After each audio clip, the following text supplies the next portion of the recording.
Hello everyone, Tactical here, and today we have an absolutely down-to-the-wire, extremely close battle between the Warriors of Chaos here versus the Dwarfs, sent in by Chan. This was played before the new patch, so the stats and abilities are still in the old version. But still, let's have a look at the army builds here. Chan going with a Warriors army, a front line of Marauders backed up by a bunch of mobility, Gorby's chariots, and Blood Beasts of Khorne. A lot of armor piercing, some of them anti-infantry as well, ready to plow through those Dwarfen tin can front lines.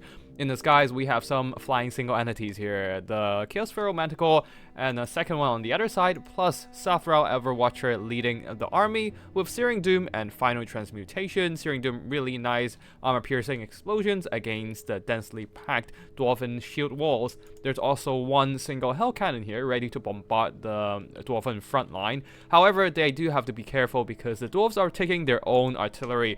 The cannons ready to counterfire with their precision cannonball firepower. Other than that, a bunch of missiles as well. Thunders, the Otha's Raiders with their Rangers' great weapons. A front line of miners with blasting charges to blow up the enemy chaff infantry. And a back line of a ton of Slayers. 3 Slayers protecting 2 Slayer Pirates who have some nice armor-piercing firepower, though they don't have a lot of ammo with only 6 shots per unit. Other than that, 2 Dwarf Warriors guarding their rear and leading the army, Malachi Makaisen, accompanied by another engineer, the Master Engineer of the Dwarves. So quite a bit of firepower on the Dwarf side. Now let's get a battle started and see how it plays out. Battle begins, and the Warriors of Chaos is already on a bit of a back foot. They have the Hell Cannon model, which can do some significant damage to the densely packed Dwarf infantry. The problem is that Dwarf do have some pretty serious firepower here. The cannons having more models, more accuracy, and just packs a bit of a punch in general. The Hell Cannon is going to take significant damage from this counter fire.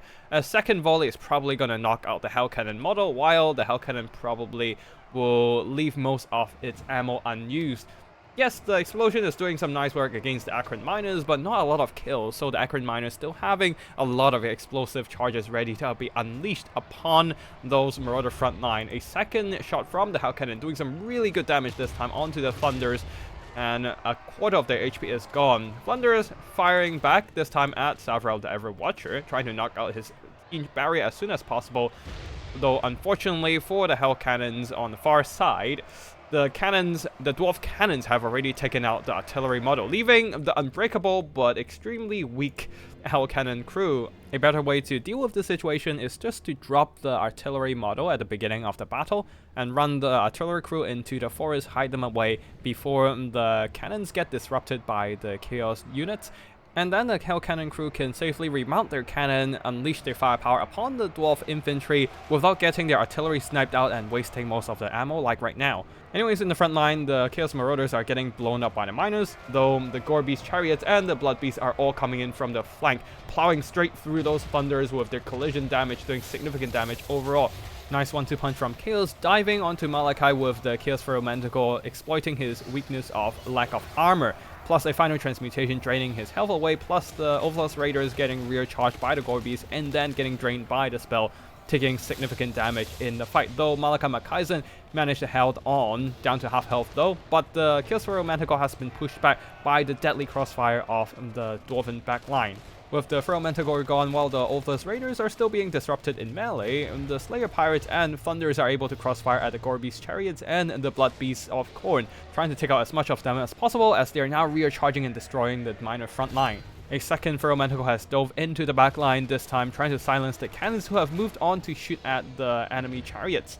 Slayer Pirates receiving a restock ability from the Master Engineer. Really nice use of the unit combination here. Master Engineer just kind of making up for the low ammo count for these Slayer Pirates here, helping them fire a little bit longer and do a little bit more damage throughout the battle, though the Master Engineer is taking quite some damage in melee, being slapped by Sathral, and now the Blood Beasts and Gorby's chariots are coming in, doing some really nice armor-piercing collision damage.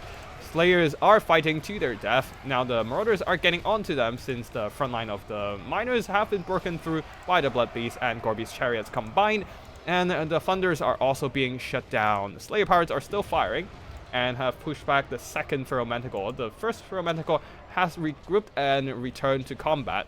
Things are getting extremely messy. There's no more frontline, backline. Everything is mixed in with each other. Blood Beasts have taken quite a bit of attrition damage fighting against Slayers. Now they're jumping onto the Slayer Pirates, though the Slayers are closely falling behind. And the Marauders here are just trying to drag down these Slayers with their rather cheap but very sufficient numbers. On the far side there, Miners still have a lot of blasting charges. They probably got charged by Gorby's chariots and couldn't spend their explosives. And at the back there, Slayer Pirates disrupted once again by the Gorby's chariots, and the Feral Manticore and the Oathless Raiders are also on the run. Safrel, the Everwatcher, a great thing about him is that he has pretty good mass and can just walk through the Dwarf infantry, run around and terrorize those Dwarven missile units and disrupt them from their shooting. Slayer Pirates have got some okay value, not a whole lot. They used up all their ammo, but I think they were just mostly missing their shots as they were shooting at moving targets. So not a whole lot of damage on these guys. These Slayer Pirates got a restock ability, but only 660 damage value is still not a whole lot as well. They can probably shoot a bit more, but given that the Gorby's Chariot and Feral Manticore are just kind of harassing them, they probably don't have a good chance to shoot now that they'll be tied down in melee in the foreseeable future.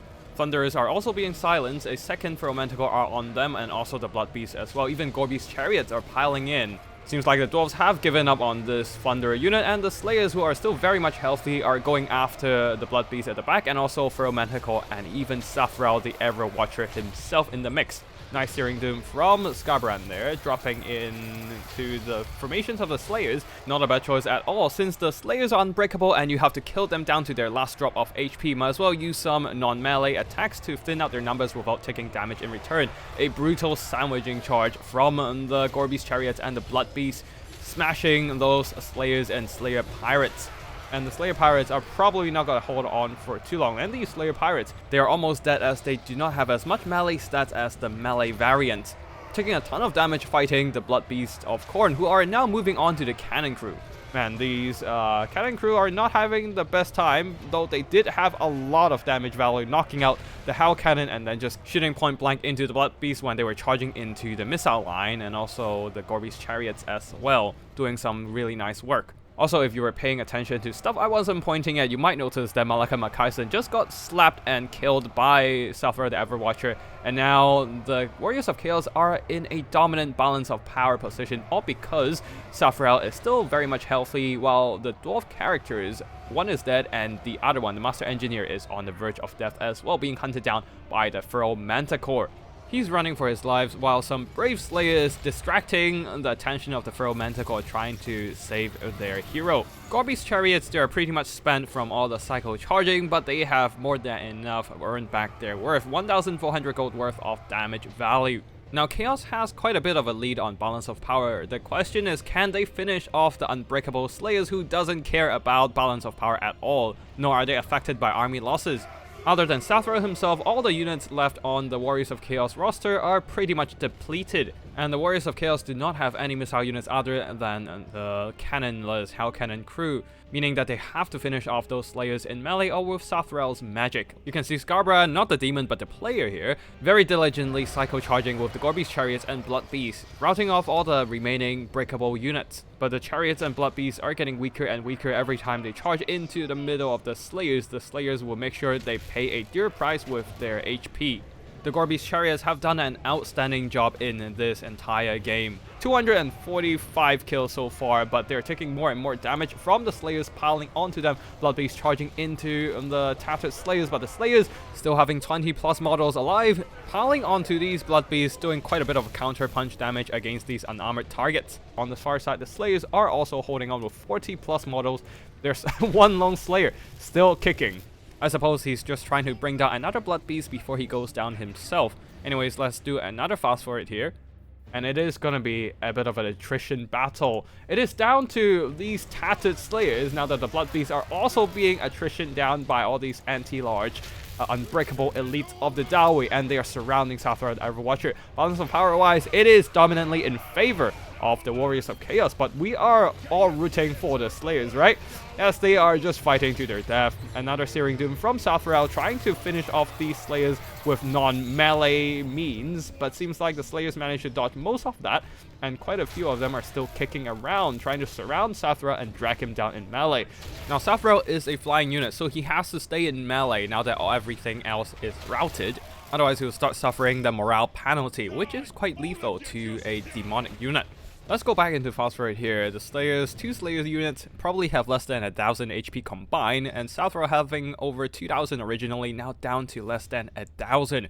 It is down to the last handful models of Slayers. Safrel is actually wavering in terms of leadership and actually going into demonic instability crumble. He seems to stabilize his leadership a slight bit, but the Slayers are also down to their last 5 models. 1 model on this one, 3 models, 2 models left. The Dwarfs literally down to these 2 lone Slayers on the battlefield. Another model of Slayers going down, but Safrel has stabilized his leadership down to the last 100 HP, but the Slayers down to the 30 HP. Let's see who will win this. The Slayer needs 3 hits to take down Safrel, while Safrel only needs 1 hit to win. Things are getting a bit stagnant as both sides are having trouble hitting each other, and looks like 1 more hit from Safrel and that landed on the Slayer. That will finish the job, and victory belongs to the Warriors of Chaos. GG to both players, and a shout out to Skybrand the Exile there for sending in this absolutely down to the wire Warriors of Chaos versus Dwarf battle. Safrel was so close to dead there, even demonic instability crumbling for a second there, but then seems like he was able to stabilize his leadership and just slap down the last few Slayers and managed to clutch the win, while the Dwarfs there, Slayers hard carrying their team in the late game, being unbreakable and elite with their anti-large attacks, almost managed to bring back a win, but unfortunately RNG was not on their favor, and Safrel the Everwatcher was able to bring in that win.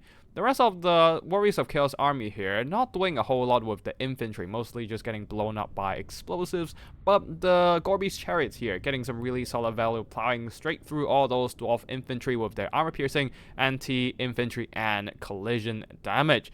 The rest of the beasties here, the double throw Mentagors and the blood beasts of Khorne, didn't do a whole lot, being rather fragile, being shot by a bunch of Thunder Slayer pirates and the Ophis raiders, and the blood beasts not having much armor, being dragged down in melee as well. Hellcannon was quite a bit of a shame, not able to use up most of its ammo, but then Safrel the Everwatcher was able to carry the game, slapping down Malachi McKaizen, doing some really nice damage with the spells, especially the Final Transmutation, and then disrupting the dwarf backline, flying around, being a nuisance in general.